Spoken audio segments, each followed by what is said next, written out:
창세기 28장 10절에서 22절 제가 말씀 봉독합니다. 야곱이 브엘세바를 떠나서 하란으로 가다가 어떤 곳에 이르렀을 때에 해가 저물었으므로 거기에서 하룻밤을 지내게 되었다. 그는 돌 하나를 주워서 베개로 삼고 거기에 누워서 자다가 꿈을 꾸었다. 그가 보니 땅에 층계가 있고 그 꼭대기가 하늘에 닿아 있고 하나님의 천사들이 그 층계를 오르락내리락 하고 있었다. 주님께서 그 층계 위에 서서 말씀하셨다. 나는 주 너희 할아버지 아브라함을 보살펴준 하나님이요 너희 아버지 이삭을 보살펴준 하나님이다. 내가 지금 누워있는 이 땅을 내가 너와 너희 자손에게 주겠다. 너희 자손이 땅에 티끌처럼 많아질 것이며 동서남북 사방으로 퍼질 것이다. 이 땅 위의 모든 백성이 너와 너의 자손 덕에 복을 받게 될 것이다. 내가 너와 함께 있어서 내가 어디로 가든지 너를 지켜주며 내가 너를 다시 이 땅으로 데려오겠다.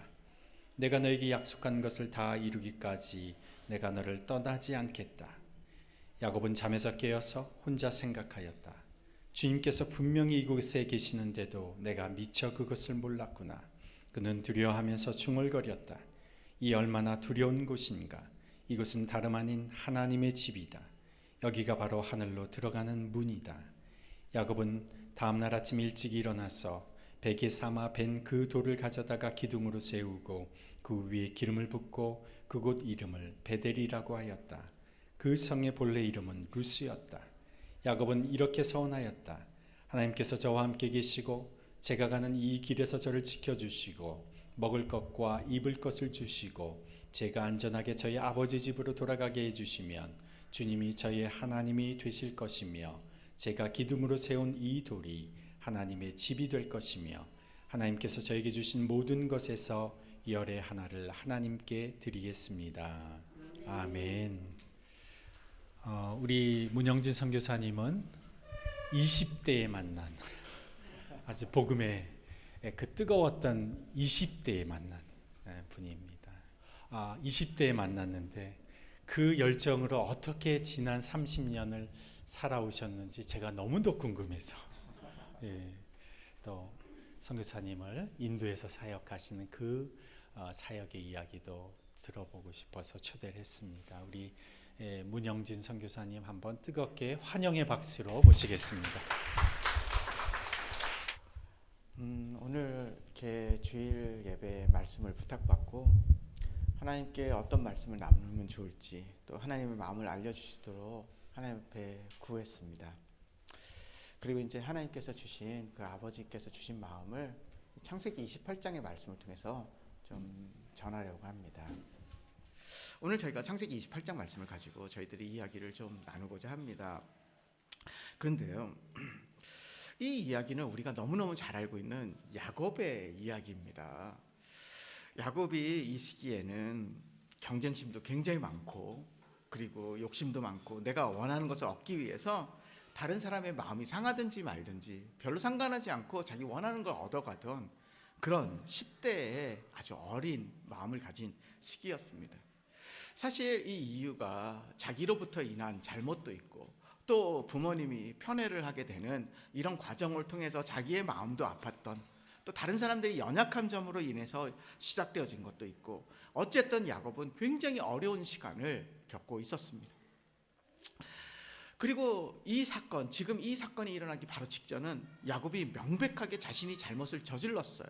형을 속여서 아버지의 축복을 다 빼앗아 버린 것 같은 그 시간, 그리고 형은 그것 때문에 분노해서 야곱을 죽이겠다고 얘기하게 되고 그래서 야곱은 형의 이 분노 때문에 죽을까 봐 겁이 나서 어머니와 얘기를 하고 이제 외삼촌 라반이 살고 있는 곳으로 도망가고 있는 그 대목이 바로 이 이야기인 것을 여러분 다 잘 알고 계실 것입니다. 우리 삶에도 이런 야곱과 마찬가지로 어려운 일들이 있습니다. 때로는 우리가 잘못해서 그런 일들이 벌어지기도 하고요. 때로는 우리와 상관없이 다른 사람의 문제로 일어나는 경우도 있고요. 때로는 어떤 사람의 문제가 아니라 그냥 그런 일이 우리에게 힘든 일이 일어나기도 또는 이해가 안 되는 일이 일어나기도 합니다. 이렇게 다양한 종류의 어려운 일들이 힘든 일들이 우리 삶에 생겨나게 된다라는 것입니다. 그런데 이런 힘든 일들을 경험할 때 사람들은 주로 피하고 싶어하고, 그리고 후회하고 원망하고, 그리고 그런 상황을 버리고 싶어 하는 일들이 많습니다.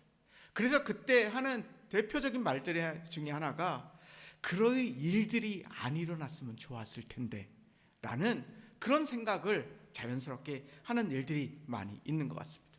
그런데 성경을 읽다 보니 디모데전서 4장 4절에서는 이렇게 말하고 있습니다. 하나님이 지으신 모든 것이 선함에 감사함으로 받으면 버릴 것이 없다라고 말씀하십니다.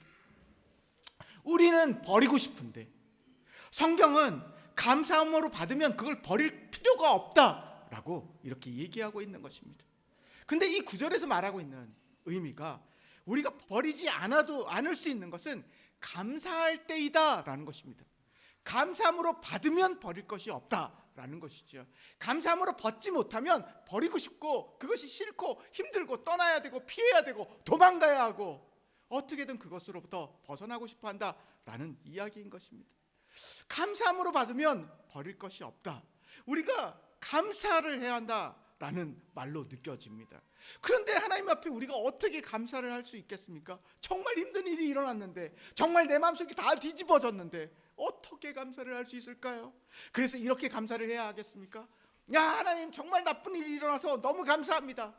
나를 힘들게 하셔서 너무 감사합니다. 아마도 이것은 뭔가 좀 어색하고, 그리고 하나님도 이런 것을 의도하는 게 아닐 거라는 생각이 듭니다. 우리가 하나님 앞에 감사할 수 있는 것은 바로 하나님의 선하심을 믿기 때문인 것입니다. 하나님이 가장 최악의 것을 최고의 것으로 바꿔주실 수 있는 그런 분이시라는 것을 우리가 믿기 때문에 감사할 수 있는 것입니다. 지금 당장은 힘들고, 지금 당장은 내가 뭔가 너무 지치고 어려운 일이지만 하나님 이것을 우리에게 최고의 것으로 바꿔주실 수 있는 분이라는 것을 우리가 신뢰하기 때문에 하나님 앞에 감사할 수 있는 것 같습니다. 오늘도 우리가 예배 때 찬양을 하면서 우리 마음을 깊이 다가오는 이 신실하신 하나님에 대한 우리가 찬양을 했습니다. 하나님 정말 신실하신 분이신 것입니다. 어떤 상황이나 우리가 좋을 때나 그렇지 않을 때나 신실하시게 우리를 사랑하시고 우리를 그분의 선하신 곳으로 인도하시는 그 하나님이시라는 것입니다. 우리 삶에 이런 힘든 시간을 통해서 우리에게 선이 되고 축복이 되는, 복이 되는 시간을 하나님이 주실 수 있기 때문에 우리가 감사할 수 있다는 것입니다. 야곱은 지금 지독하게 너무너무 힘들어하고 어려운 시간을 맞이했습니다. 야곱이 가고 있는 라반이라는 그 외삼촌이 살고 있는 것은 어디에 살고 있는지도 모릅니다. 한 번도 만나본 적이 없습니다. 그리고 그 먼 길을 홀로 지금 이 10대 어린 나이에 가고 있습니다. 내가 가다가 내가 챙겨온 음식이 있는데 그걸 다 먹으면 그 다음에 뭘 먹지? 라는 생각이 들 수도 있습니다. 가다가 혹시 내가 강도떼를 만나지 않을까? 내가 그 와삼촌이 사는 곳이 저쪽의 방향이라고 얘긴 듣긴 했는데 가다가 내가 그분을 정말 만날 수 있을까? 혹시 못 만나면 어떡하지? 나 이러다 그냥 죽는 거 아니야? 라는 생각이 이런 불현듯 지나갔을 수도 있을 거라는 생각이 듭니다. 내가 정말 계속 살아갈 수 있을지, 아니면 내 인생이 여기서 끝이 나게 될지 가늠이 되지 않는 이 시간들을 위해 야곱이 있었습니다.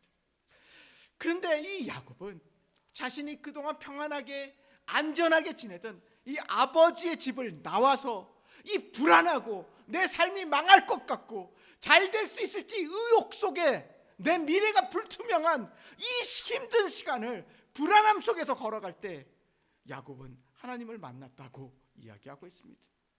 다시 말하면 이러한 시간이 우리에게는 하나님을 만나는 특별한 시간이 되기도 한다는 것입니다. 다시 표현하면 이러한 어려운 시간이 일어난 것을 하나님은 우리를 만나는 기회로 여기신다는 것입니다. 조금 더 정확하게 다르게 표현하겠습니다. 하나님이 우리를 만나는 기회로 여기신다라기보다 이러한 시간을 만나면 우리가 적극적으로 하나님을 찾고 기억하기 시작한다라는 것입니다. 제가 오래전 선교사로 가겠다고 저희 부모님께 말씀을 드렸어요. 그랬더니 저희 아버지 어머니 두 분 다 신앙심이 좋은 그리스도인이셨는데요. 저희 어머니가 저에게 특별히 반대를 하신 적이 별로 없으셨어요. 근데 제가 인도에 선교사로 가겠다고 그랬더니 어머니가 반대를 하셨어요. 그 반대를 한 이유가 아주 간단한 것이었습니다. 영진아, 너 그냥 한국에서 목회하면 안 될까?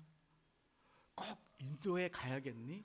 라고 말씀하셨는데 그 이유가요, 아주 간단한 게 가서 너무 고생할까 봐 라는 것이 아들에 대한 걱정이었던 것 같아요. 아마 다른 누군가가 간다고 했으면 막 너무 축복해주고 감사합니다 막 이렇게 기도해주고 했을 텐데, 막상 아들이 가겠다고 그랬더니, 그것도 제 아들이, 손자가 태어나서 돌도 채 지나지 않은 아이를 데리고 가겠다고 하니까 걱정이 되셨나 봐요.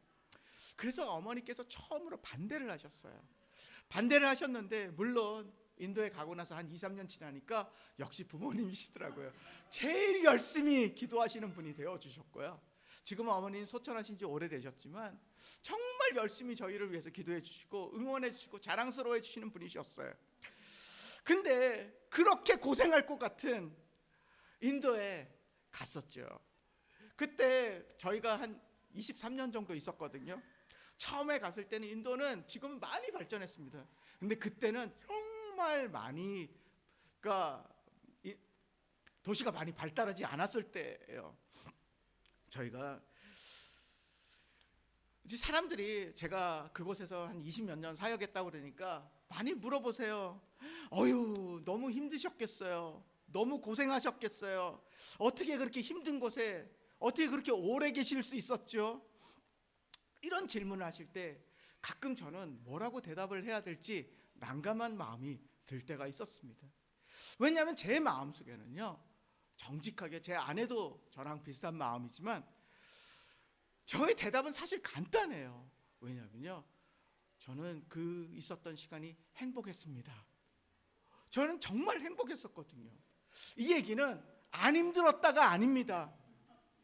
어려운 일이 없었다가 아닙니다. 그런 일이 있었습니다. 정말 어떤 한순간에는 인도를 내가 이제 그만 떠나고 싶다라는 생각이 들 정도의 시간도 있었습니다. 정직하게. 하지만 그 시간들을 거의 이렇게 뒤돌아보면 전 정말 행복했고 또 행복한 시간이었습니다. 왜냐면요, 그 이유는 간단합니다. 제가 인도에 처음 내렸을 때를 말씀드릴게요. 인도 공항에 저희 가족이, 그때는 저희 아들이 돌되지 채 되지 않은 아들을 데리고 갔는데요. 그때는 이제 우리 셋밖에 없었죠. 사실은 저희 딸이 또 하나가 있습니다, 동생이. 그래서 셋밖에 없는데 저희 가족이 인도 공항에 내렸습니다. 그때는 인도가 많이 이렇게 발달하지 않아서 공항도 냄새도 많이 나고요. 딱 내렸는데 에어컨이 있는 것 같기도 하지만 별로 시원하지도 않은 것 같고, 냄새는 인도 그 특유의 냄새가 확 났었습니다. 거기서 짐들을 찾아서 이렇게 막 끌고 나가고 있었습니다. 인도 공항 그 문을 딱 통과해서, 입국장 문을 통과해서 바깥으로 딱 나가게 됐는데요, 인도의 그 얼굴이 검으시잖아요. 그분들은 얼굴이 검은 사람들이 쫙 둘러서 있었습니다. 인도가 정말 인구가 많다는 걸 그때 실감했습니다. 정말 많은 분들이 쫙 공항 전체에 둘러서 있는데요, 정말 많은 분들이 다 저희만 쳐다보고 있는 거예요. 왜냐하면 그때는 너무 옛날이라 인도에 외국 사람들이 별로 없었습니다. 이렇게 외국인 얼굴을 한 사람이 딱 나가니까요, 다 쳐다보고 있는 거예요. 그 동그란 눈으로 다 쳐다보고 있는 그 시선을 받으면서 제 입에서 나온 말이 있었습니다. 자연스럽게 터져 나왔던 말이 뭐냐면요, 주여, 하나님, 저는 어디로 가야 할까요? 어떻게 해야 할까요? 주여라는 단어가 제 입에서 튀어나왔습니다. 그리고 인도에서 살기 시작했는데요, 그날부터 계속해서 그 말밖에 나오지 않는 거예요. 주여, 주여, 주여. 뭘 어떻게 해야 할지도 모르겠고, 뭘 하나 할 때마다 뭐가 막히면 그것도 풀어 어떻게 해야 할지 모르겠고, 하루에도 몇 번씩, 어떤 때는 몇십 번씩, 아버지, 주여, 어떻게 해야 할까요? 아버지.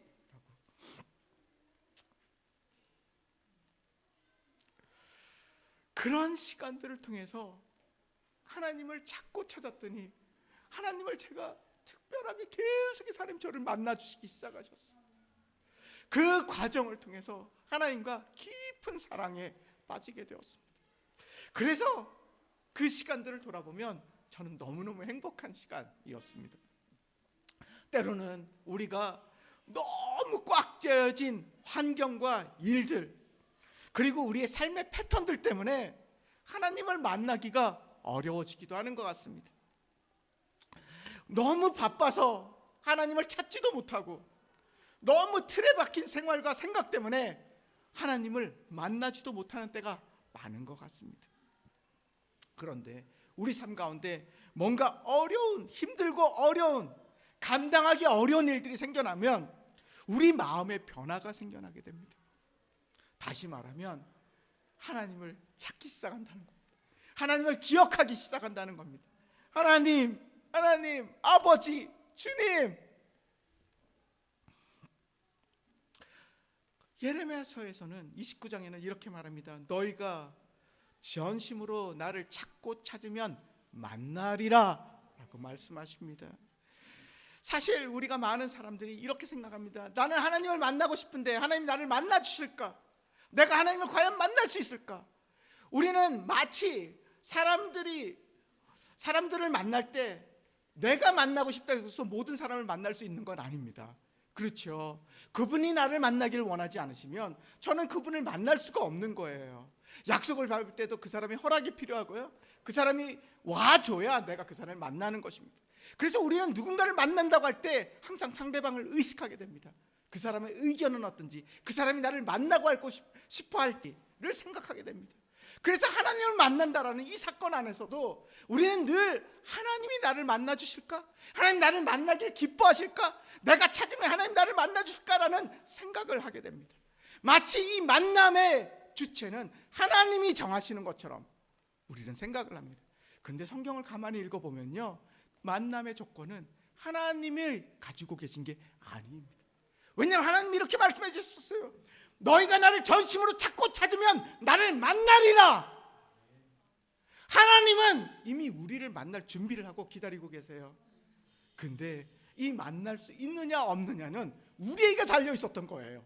하나님에게 자꾸 달려 있는 것처럼 생각을 했는데 알고 보니까 우리에게 달려 있었던 거예요. 우리가 전심으로 자꾸 찾으면 만나는 건데 자꾸 전심으로 자꾸 찾지 않고 하나님을 기억하지 않고 하나님부터 우리가 멀어졌었던 거죠. 하나님은 우리를 언제나 만나 주실 준비가 되어 있신 분이라고 이야기하고 있습니다. 그런데 이런 힘든 일들이 일어날 때 우리가 하나님을 정말 전심으로 찾기 시작합니다.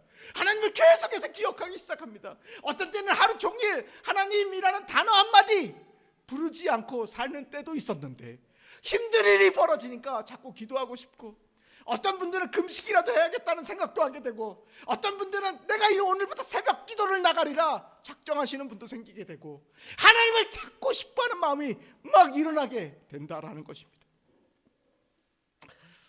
2주 전에 제가 한 직장인들을 제자 훈련하는 학교에 가서 한 주간 내적 치유라는 강의와 사역을 했습니다.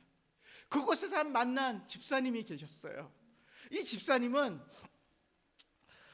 이렇게 표현하시는 거예요. 하나님이 나를 별로 안 좋아하시는 것 같아요. 하나님이 나를 사랑하신다면 왜 내게 이런 일이 일어났겠습니까? 하나님이 나와 함께 계시다면 어떻게 이런 일이 일어날 수 있겠습니까? 라는 생각을 하면서 하나님이 나를 거절하셨다라고 표현하시는 거예요. 그래서 그분이 표현하신 건, 저는 하나님과 별로 사이가 좋지 못해요. 하나님이 좀 불편해요 라고 말씀하셨어요. 근데 함께 상담을 하고 같이 기도하는 가운데 그분이 깨닫게 되신 것은 하나님이 나를 거절한 것이 아니라 하나님이 그런 분이라고 생각하는, 하나님이 나를 안 좋아하실 거라고 생각하는 그 오해 때문에 자신이 하나님을 거절해 왔다는 것을 발견하게 되었습니다. 그분이 그 순간 하나님 앞에서 회개를 하시기 시작하셨어요. 회개하는 기도를 하시는데 이 기도를 하시더라고요. 이 성경 구절을 사용하시더라고요. 요한계시록 3장 20절, 내가 문 밖에 서서 두드리노니. 이분이 하나님, 제가 하나님을 내 문 밖에 세워놓고 있었군요. 문만 열면 되는데 제가 문을 꽉 닫고 있었습니다. 하나님에 대한 오해 때문에 내가 문을 꽉 닫고 있었습니다. 그래서 내가 당신을 만날 수 없었습니다. 용서해 주십시오라고. 그리고 그분이 그 기도를 마치시고 나서 저에게 이런 말씀하셨어요. 알고 보니까요, 제가 이 구절을 읽을 때 누가 예수님이 문들기시는데 문 밖에 세워놓고 있는 사람이 대체 누구야? 라고 생각을 했는데 그게 저였습니다 말씀을 하시더라고요.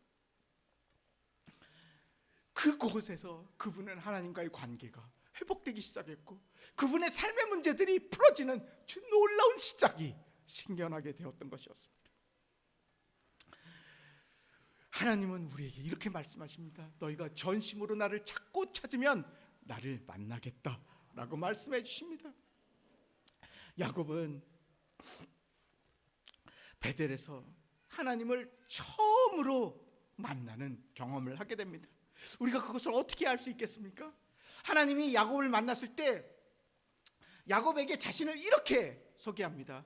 나는 너의 조부 아브라함의 하나님이요 너의 아버지 이삭의 하나님이다 라고 이야기합니다. 나는 야곱 너의 하나님이다 라고 말하지 않고 나는 그냥 하나님이다 라고 말하지 않고 아브라함과 이삭의 이름을 빌어서 그들의 하나님이다 라고 이야기합니다. 이 이야기가 무엇일까요? 아마 야곱은 어려서부터 할아버지 그리고 아버지로부터 하나님에 대한 이야기를 들었었던 것 같아요. 그래서 아마도 이삭이 아버지께서 그런 얘기를 하셨겠죠. 야 야곱아 내가 옛날 얘기 하나 해줄게. 그때 너희 할아버지께서 나를 모리아산으로 데리고 갔는데 내가 그때 깜짝 놀랐다. 막 나 양을 가지고 올라가야 되는데 양도 없이 막 올라갔거든. 그랬더니 할아버지가 막 나를 눕혀놓고 막 칼로 이러는데 내가 깜짝 놀랐다. 그때 하늘에서 막 소리가 들렸는데 멈춰라 멈춰라. 그리고 뭐 양이 있었고 그 제사를 드렸다.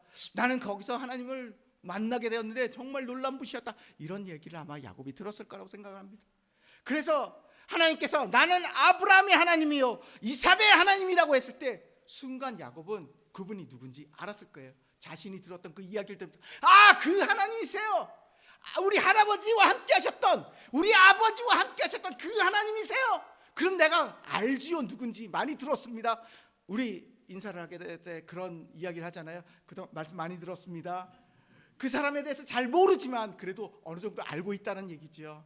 하나님 앞에 그런 생각이 들었어요. 말씀 많이 들었습니다. 반갑습니다. 저도 한번 뵙고 싶었습니다 라는 표현이었을지 모르겠습니다. 하나님은 이 순간 야곱에게 찾아오셨고 야곱은 처음으로 개인적으로 하나님을 만나게 됩니다. 그때 이 사건에서 굉장히 중요한 것은 지금 이 사건이 동상이몽이라는 것입니다. 동상이몽이라는 뜻 다 잘 아시지 않습니까? 똑같은 침상에서 잤는데 서로 다른 꿈을 꾸더라 라는 것이죠. 같이 있는 줄 알았는데 같이 있지 않더라. 마음이 함께하는 줄 알았더니 마음이 따로따로 있더라 라는 것이 동상이몽이라는 뜻입니다. 하나님은 야곱에게 이렇게 말씀하십니다. 내가 너의 하나님이 되어주겠다. 나는 너와 함께하고 싶다. 나는 너를 떠나지 않을 것이다. 관계에 대한 이야기를 하는데 야곱은 이렇게 말합니다. 하나님 나를 지켜주세요. 먹을 것도 주시고 입을 것도 주세요 라고 이야기합니다. 혹시 내가 죽지 않으면 내가 하나님께 11조는 드리겠습니다 라고 이야기하죠. 하나님은 지금 야곱과 사랑의 관계를 맺고 싶어 하십니다. 근데 야곱은 하나님과 조건이 딸린 계약을 맺고 싶어 하시는 거예요. 저는 이 이야기를 읽을 때 오병이어 사건 이후에 있었던 요한복음 6장 말씀이 떠올랐습니다. 그곳에 보면 많은 사람들이 오병이어의 기적을 경험하고 예수님을 따라오게 됩니다. 정말 많은 사람들이 따라왔죠. 그때 예수님께서는 많은 사람들이 따라오는 것을 기뻐하지 않으셨습니다. 그래서 이렇게 말했습니다. 내가 진실로 진실로 너에게 이르니 너희가 나를 찾는 것은 표적을 본 까닭이 아니요 떡을 먹고 배부른 까닭이다. 너희가 나를 쫓는 것은 내가 너에게 떡을 줬기 때문 아니냐. 너희가 먹어서 배불렀기 때문에 나를 따라온 것이다 라고 말씀하셨습니다. 예수님에게 뭔가 얻기 위해서 예수님을 따라왔다는 것을 예수님은 알고 계셨습니다. 그래서 예수님은 그것 때문에 마음이 편하지 않으셨습니다. 이건 아니지라는 생각이 드셨습니다. 그래서 예수님은 그날 더 이상 빵을 안 주기로 결정하셨습니다. 그리고 이렇게 말씀하셨습니다. 나는 생명의 떡이다. 이 얘기가 생명의 떡이다라는 말이 사실 우리 마음에 확 와닿지 않는 표현입니다. 그렇죠? 이 떡이라는 거, 이 빵이라는 건 이스라엘 사람들이 먹는 그 얇은 빵 있지 않습니까? 그거를 아마 의미하고 있는 것인데 우리 한국 음식이 아니다 보니까 별로 마음에는 와닿지 않는 것 같습니다. 저는 한국 음식을 좋아하는데 그 중에 좋아하는 것 중에 하나가 김밥입니다. 김밥을 좋아하는데요. 그러면 우리가 먹는 이 주 음식을 가지고 한번 표현해 보세요. 예수님께서 말씀하시는데 나는 생명의 김밥이다. 갑자기 뭔가 마음에는 좀 더 와닿습니다. 하지만 도무지 이게 무슨 뜻으로 말씀하신 거예요? 생명의 김밥이 대체 뭐야? 나 이 참치김밥은 알아도 생명의 김밥은, 그렇죠? 한 가지 분명한 것은 사람들이 이 말씀을 이해하지 못하고 그날 많은 사람들이 예수님을 떠나갔다고 말씀하십니다. 요한복음 6장의 이야기는 예수님께서 그 말씀을 하시자 많은 사람들이 예수님께 실망하고 떠났다라는 것을 의미합니다. 우리는 어쩌면 우리 삶 안에 이와 같은 이야기들이 있는지 모르겠습니다. 하나님께 실망하는 이야기, 힘들어서 버티기 힘들어하는 이야기들 있죠. 저는 우리 김신현 목사님과 함께 같이 신학을 전공했지만 또 이후에 상담심리를 전공했습니다. 그래서 많은 사람들을 만나서 이야기를 듣고 하는 것이 제 일 중에 하나인데요. 많은 사람들의 이야기를 들어보면 이런 이야기들이 공통적으로 있는 것들을 보게 됩니다. 내가 원하는 대로 되지 않았기 때문에 힘들어한다라는 이야기. 그리고 그렇게 되지 않았기 때문에 하나님을 떠나가고 교회를 떠나가는 이야기들을 많이 듣게 되었습니다. 많은 사람들이 자신에게 유익이 되지 않는 결과로 인해서 예수님을 떠나가고 있습니다. 예수님을 사랑한 것이 아니라 자신의 유익을 위해서 예수님을 필요로 했던 것이었죠. 그래서 예수님과 사람 사이에 동상이몽이었던 것 같습니다.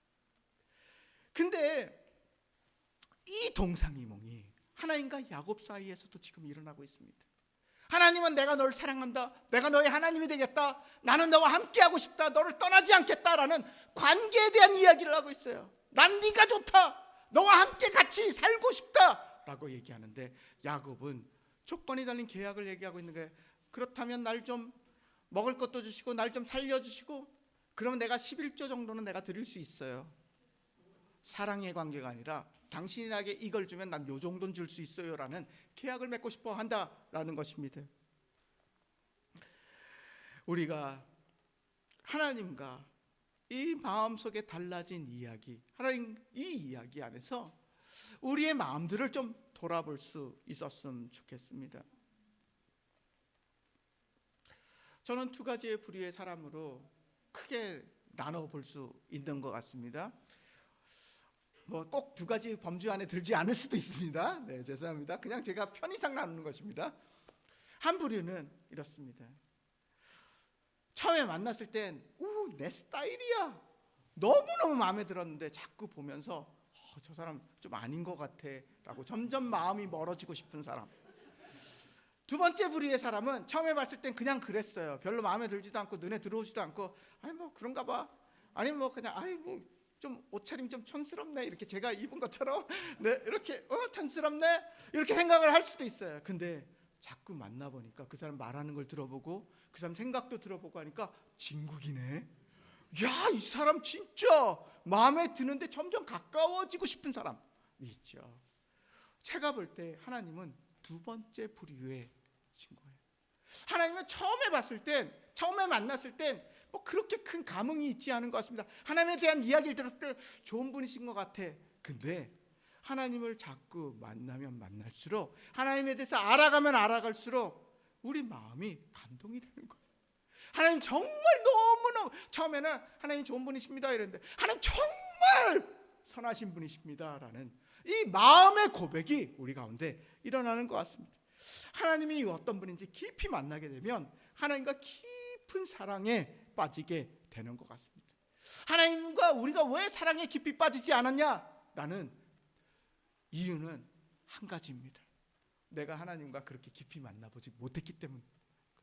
하나님을 깊이 만나면 그분을 알게 되면 그분을 사랑에 빠지게 되고 더 알고 싶어지고 그래서 하나님을 더 많이 알게 되면 더 깊은 사랑 속에 빠지게 된다라는 것입니다.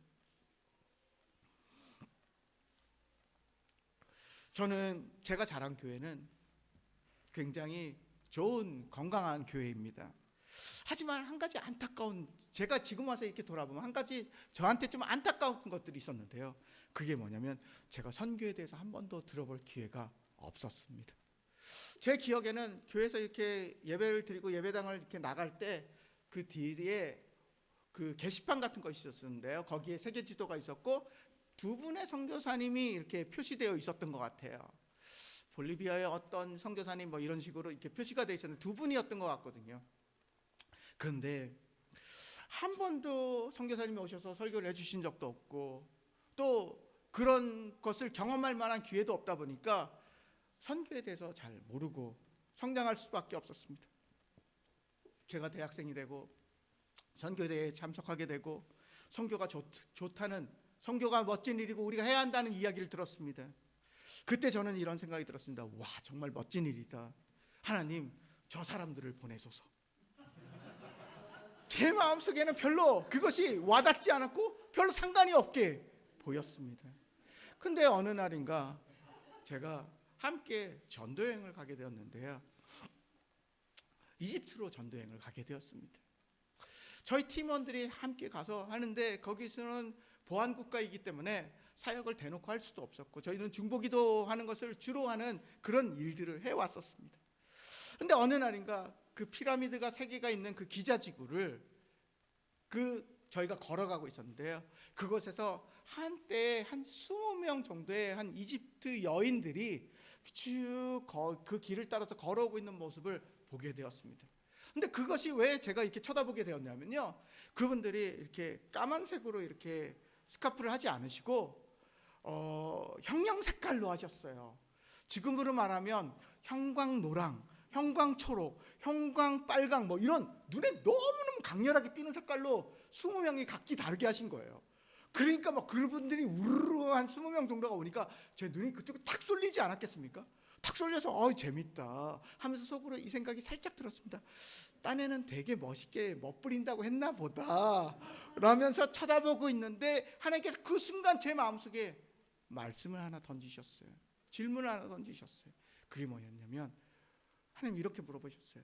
영진아, 너는 이 사람들이 나를 만나고 알려면 어떻게 해야 되는지 아니? 제가 그 순간 그 질문을 들은 순간 대답을 못하고 얼어붙어 있었어요. 그 이유는 제가 그런 생각을 그전에는 한 번도 해본 적이 없었기 때문이었습니다. 아무 생각이 없이 멍하니 그들을 쳐다보고 있었어요. 근데 하나님께서 제 마음속에 말씀하셨어요. 형진아, 너희 나라에서는 길거리를 지나다가 아무나 붙들고 나에 대해서 말해달라고 하면 10명 중에 한두 명 이상, 두세 명은 나에 대해서 말해주지 않겠냐? 너희 나라에서는 길을 걷다가 교회가 정말 많은데 아무 교회나 들어가면 나를 만날 수 있지 않겠냐? 근데 이 사람들은 나에 대해서 말해주는 사람도 없고 가서 나를 만날 곳도 없어서 이렇게 죽어가고 있다라는 이 말씀을 해주셨어요. 그 얘기를 듣는데 제 마음속이 깨어지기 시작했어요. 하나님이 이렇게 죽어가는 영혼을 보면서 이렇게 슬퍼하시는구나, 이렇게 가슴 아파하시는구나라는 걸 처음 제 마음으로 알게 되었어요. 그때 하나님께서 제게 질문을 다시 한번 하셨어요. 영진아, 내가 이런 사람들을 위해서 좀 살아줄 수 있겠냐? 그때 제가 하나님 앞에 네라고 대답할 수밖에 없었습니다. 하나님은 타이밍의 황제이십니다. 네라고밖에 대답할 수밖에 없어요. 그 하나님의 아픈 마음을 느끼는데 제가 거기서 아니라고 말을 못하겠더라고요. 그리고 정말 그렇게 살고 싶어졌습니다. 제가 선교를 하게 된 이유는 하나님의 마음을 알았기 때문에, 하나님 마음을 알아가는 과정이 있었기 때문에 제 마음이 하나님과 함께하고 싶어서 그것을 결정하게 되었습니다. 그 이후로는요, 제 삶이 온통 선교로 가득하게 되었어요. 하나님 마음과 함께 살아가기 시작한 것이었습니다. 하나님은 잃어버린 영혼들을 향한 간절한 마음이 있으시고 온통 그곳에 마음이 쏠려 있으세요. 오죽하면 하나님이 이렇게 표현하셨겠어요. 의인 99을 위한 것보다 죄인 한 명이 하나님께 돌아오는 것이 더 기쁘다. 그 얘기는 가치를 비교하고 있는 것이 아니라 하나님이 어디에 지금 온통 마음이 쏠려 있는지를 이야기하고 있습니다. 저는 사람들이 표현하는 어떤 표현이 있죠. 10손가락 깨물어서 안 아픈 손가락이 없다, 자식들을 말할 때. 근데 또 이렇게 표현하시더라고요. 특별히 많이 아프고 약한 자녀가 있으면 그 자녀한테 마음이 더 쏠린대요. 어쩔 수밖에 없다고 그러시더라고요. 저는 그런 상황을 경험해 보지 못해서 잘은 알지 못하겠지만 마음이 쏠리는, 더 걱정스럽고 더 생각할 수밖에 없는 그런 약하고 아픈 자녀에게 쏠리는 부모의 마음처럼 하나님도 잃어버린 영혼들을 볼 때마다 가슴이 찢어지는 것이에요. 그곳에 마음이 떠나실 수가 없는 것이에요. 우리가 그 마음을 이해한다면 우리도 그곳에서 모른 척하며 살기는 어려울 거라는 생각이 듭니다. 우리도 하나님과 동상이몽이 아니라 이신점심으로 살아야 되지 않겠습니까?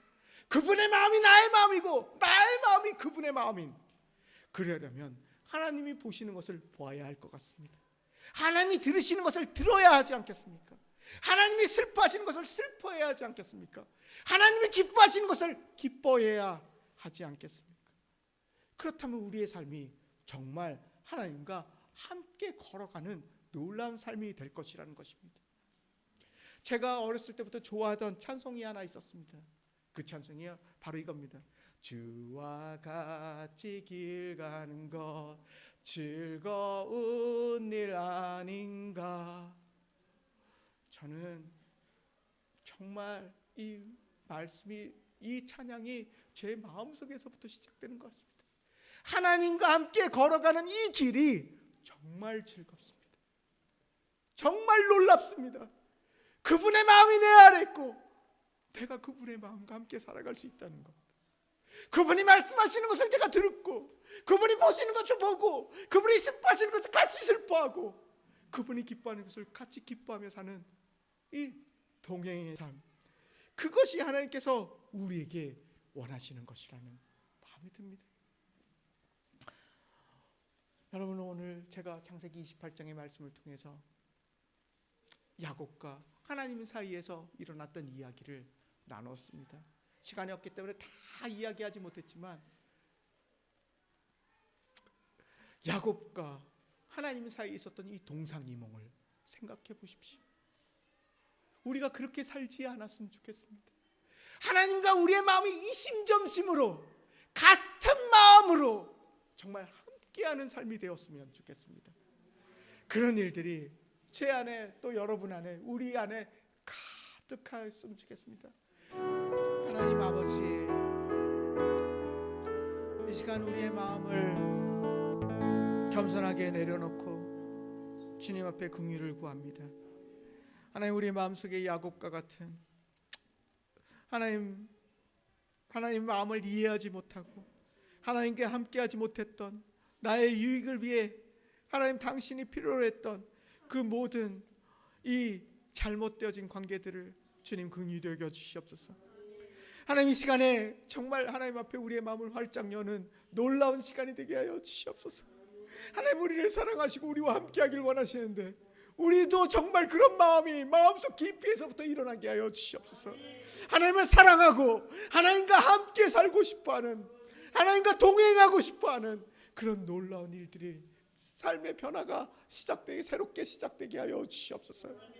하나님, 우리의 삶 안에 하나님 마음과 우리 마음이 이신점심이 되게 하여 주시옵소서.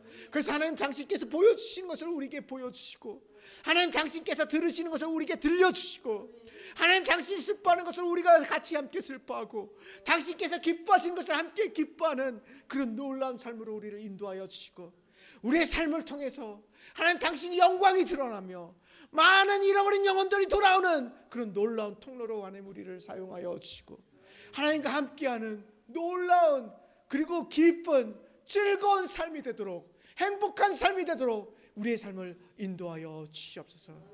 예수 그리스도의 이름으로 기도합니다. 아멘. 하나님 아버지,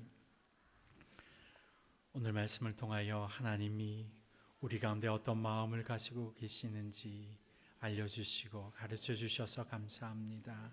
주님, 오늘 우리가 살아가는 그 자리가 때로는 야곱처럼 어찌할 바를 모르고 어떻게 살아갈지를 모르고 어떻게 나아가야 할지를 모르며 정말로 두려움과 떨림 가운데 살아가는 그 현장일지라도 주님, 그곳에서 찾아와 기다리고 계시는 주님을 만나는 현장이 되게 하여 주옵소서. 주님, 실망하고 좌절하고 낙심하여 어찌할 바를 알지 못하는 우리의 삶의 그 현장이 주님을 만나는 현장이 되게 하여 주옵소서. 그리하여 오늘 우리를 향한 꿈을 꾸시고 비전을 갖고 계시고 계획을 갖고 계시고 하나님의 생각을 갖고 계신 그분과 함께 생각하고 함께 호흡하고 함께 동행하는 행복한 우리의 신앙의 여정이 이어지게 하여 주옵소서. 이제는 우리 구주 예수 그리스도의 그 지극하신 은혜와 하나님 아버지의 무한하신 사랑과 성령 하나님의 교통하심과 역사하심이 내가 선 그 자리, 내가 살아가는 그 자리에 찾아오셔서 우리를 만나주시는 그 주님과 함께 동행의 길, 믿음의 길, 순종의 길, 그리고 영혼을 구원하는 길에 참여하기로 결단하며 세상으로 나아가는 주님의 백성들 위에, 그 가정과 일터 위에, 더빛교회 공동체 위에, 그리고 선교를 위하여 수고하고 애쓰시는 문영진 선교사님의 가정과 사역 위에 이제로부터 영원토록 함께 하시기를 간절히 축원하옵나이다. 아멘.